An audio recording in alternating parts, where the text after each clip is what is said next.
Hello guys, today we are going to start electrostatics, right?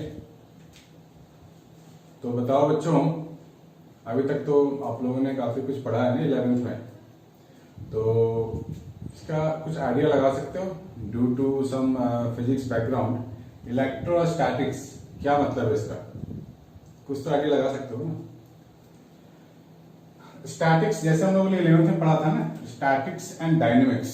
Dynamics जहां motion हो, static जहां रुका हुआ हो, स्टेशनरी हो, और इलेक्ट्रो मीन्स एक्चुअली वर्ड आया इलेक्ट्रॉन से, मतलब चार्ज की बात कर रहे हैं। The basic charge is electron, so electrostatic means रुका हुआ चार्ज, स्टेशनरी चार्ज। तो स्टेशनरी चार्ज के कारण क्या क्या चीजें हमारे को देखने को मिलता है, राइट? तो उसके बारे में हम बात करनी है इलेक्ट्रोस्टैटिक्स में।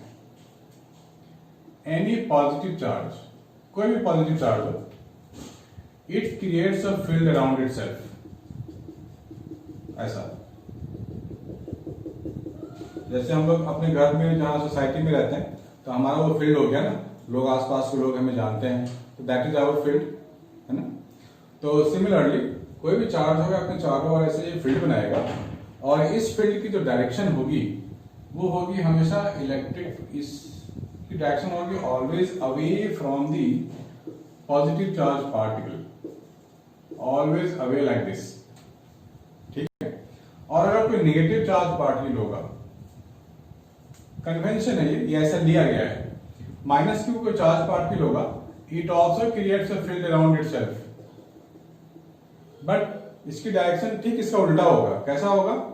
टुवर्ड्स, ऐसा electric field is given by arrow inwards, अंदर की तरफ। तो दोनों का बिहेवियर बिल्कुल उल्टा है। अवे फील्ड बनाएगा और ये बनाएगा इलेक्ट्रिक फील्ड टुवर्ड्स इटसेल्फ, अपनी तरफ। तो ये डिस्टेंस है हमारे पास, कुछ डिस्टेंस होगा ये r। तो ये जो इलेक्ट्रिक फील्ड बन रहा है, this is directly proportional to the charge.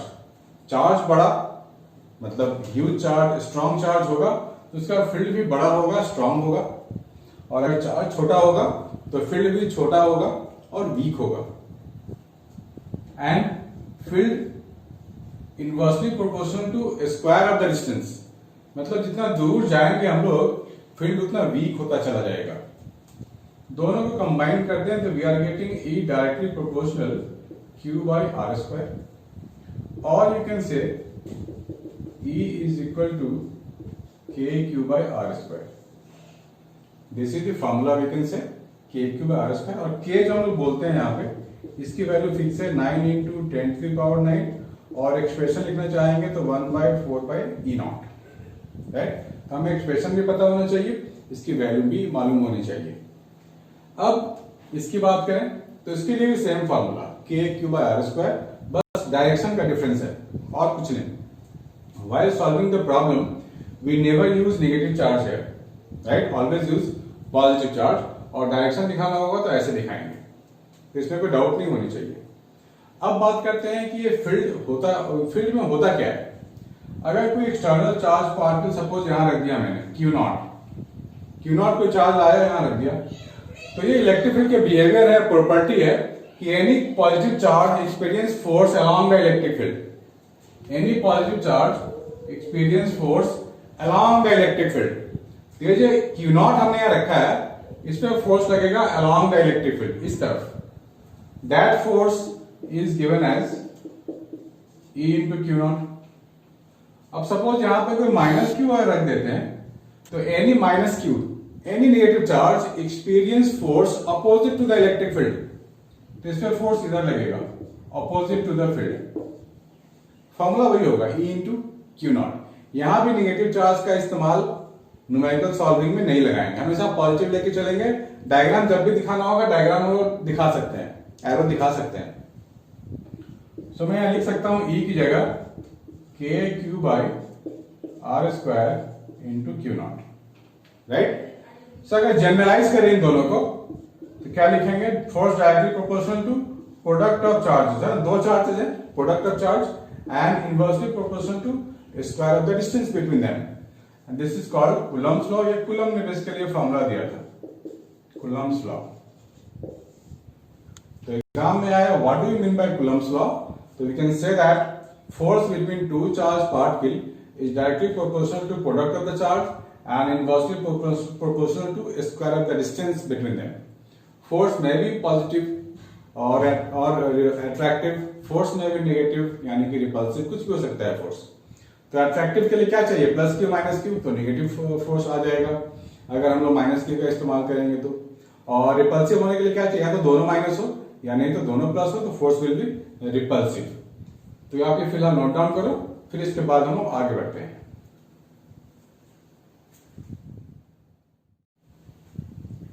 आगे हमारे को करना है electric dipole.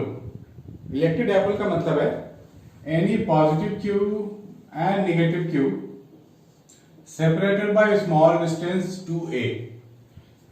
It means two charges of same magnitude but opposite in nature are separated by a small distance, that is called dipole, right? अब ये इसको बोलते हैं इलेक्ट्रिक डाइपोल। तो यहां पे एक टर्म समझना है हमारे को, dipole moment. Electric dipole moment बोले या डाइपोल मोमेंट भी कह सकते हैं। This is a vector quantity, it is given by q into 2a, मतलब one of the charge into distance between the two charges, this is called dipole moment। और इसकी direction होती है from negative charge to positive charge। It is a vector quantity, vector quantity. और इसका unit क्या होगा? तो चार्ज का यूनिट तो कूलम होता है और ये डिस्टेंस है तो इंटू मीटर होगा। So coulomb into metre is the unit of dipole moment. अब हमारे को फाइंड करनी है electric field on the axis of the dipole। क्या करनी है? Electric field on the axis of the dipole, this one। तो हमारे पास क्या है? Plus Q minus Q separated bye 2a। हमारे को एक पॉइंट गिवन है इसी लाइन में आगे जाके,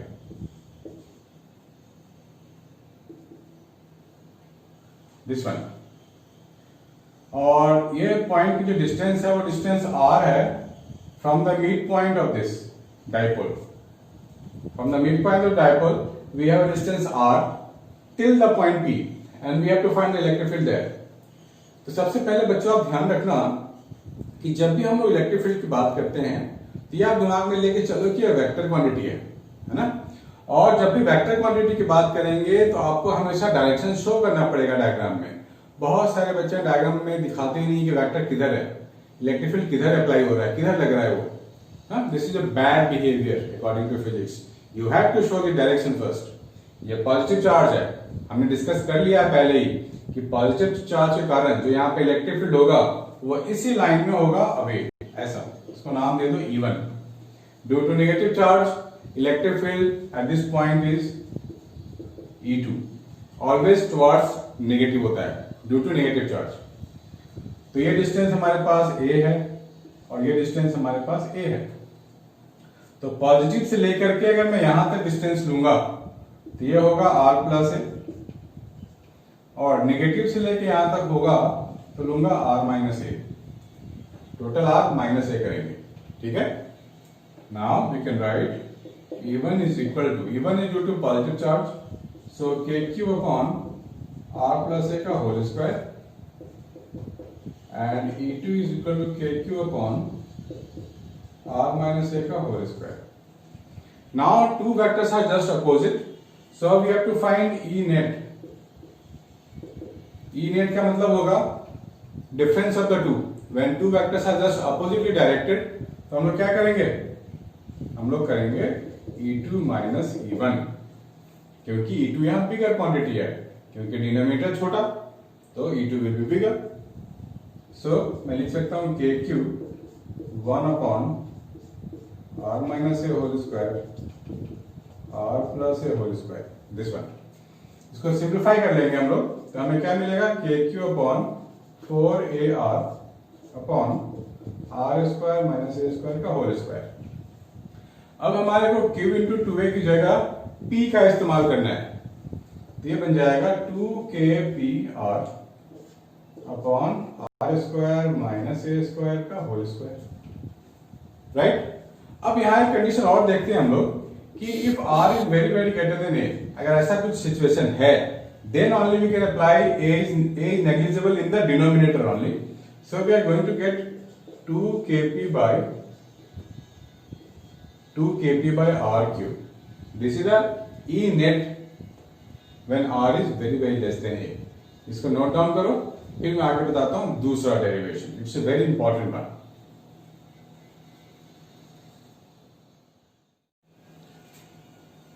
आगे हम लोग करने वाले हैं electric field on the equatorial line. अभी सोच रहे होगे कि इक्वेटोरियल लाइन क्या है। बेसिकली हमारे पास क्या है, एक प्लस क्यू है, एक माइनस क्यू है। इक्वेटोरियल लाइन ऑफ डाइपोल की बात हो रही है यहाँ। तो we have to find electric field somewhere here at a perpendicular bisector, distance r from the centre. Total distance कितना है, 2a है, यानी कि ये भी a है और ये भी a है। तो since we know that electric field is a vector quantity, सबसे पहले हमारे को डायरेक्शन शो करनी पड़ेगी। प्लस के कारण जो इलेक्ट्रिक फील्ड होगा इधर कैसा होगा, ऐसा होगा E1। निगेटिव के कारण कैसा होगा, E2 इधर, ठीक है। अब ये डिस्टेंस दोनों के लिए सेम है, चार्ज की मैग्नीट्यूड तो सेम ही है चार्ज की, that means this two electric field will be same in magnitude. तो दोनों का नाम मैं E और E लिख रहा हूं। ये A ये R ये परपेंडिकुलर है, तो ये कितना होगा R square plus a square, ये भी होगा R square plus a square. अब मैं लिख सकता हूं expression, I have to write expression of electric field. तो वो क्या होगा, E is equal to K Q upon distance का स्क्वायर, है ना। दोनों इलेक्ट्रिक फील्ड की सेम वैल्यू होगी, तो इनका जो रिजल्टेंट होगा ऑब्वियसली ऐसा कुछ होगा ना, ई आर बीच में जाएगा ऐसा। तो we have to find the E R basically, E resultant. तो कैसे फाइंड करें, मान लेते हैं ये एंगल थीटा होगा, ये भी थीटा होगा। क्यों, दोनों की मैग्नीट्यूड सेम है ना, E1 E2 की, तो रिजल्टेंट होगा बिल्कुल Midway. So E R must be the angle bisector of E1 E2। तो मैं लिख सकता हूं ई आर के लिए under root E square plus E square. हम लोगों ने 11th में फॉर्मूला किया था ना, resultant of any two vectors. तो टू वेक्टर्स भी है, दोनों के बीच में एंगल 2 थीटा हो गया। So we can apply the formula. नहीं याद है तो 11th वाले रिजल्टेंट का फॉर्मूला एक बार देख लो। इसको सिंप्लीफाई कर लेते हैं, तो क्या मिलेगा, 2e square plus 2e square cos 2 theta. तो ये √2e तो बाहर आ गया, मेरे को मिलेगा 1 plus cos 2 theta. 1 plus cos 2 theta formula पता है ना, 2 कॉस स्क्वायर थीटा, ये मिल जाएगा √2 कॉस थीटा, ये हो जाएगा 2e कॉस थीटा, ठीक है, right. So E resultant is equal to 2, electric field होगा k Q upon are square plus a square cos theta. ये थीटा है, ये भी थीटा होगा ना, alternate angle. Cos theta base by hypotenuse, a upon under root r square plus a square. So k q into 2a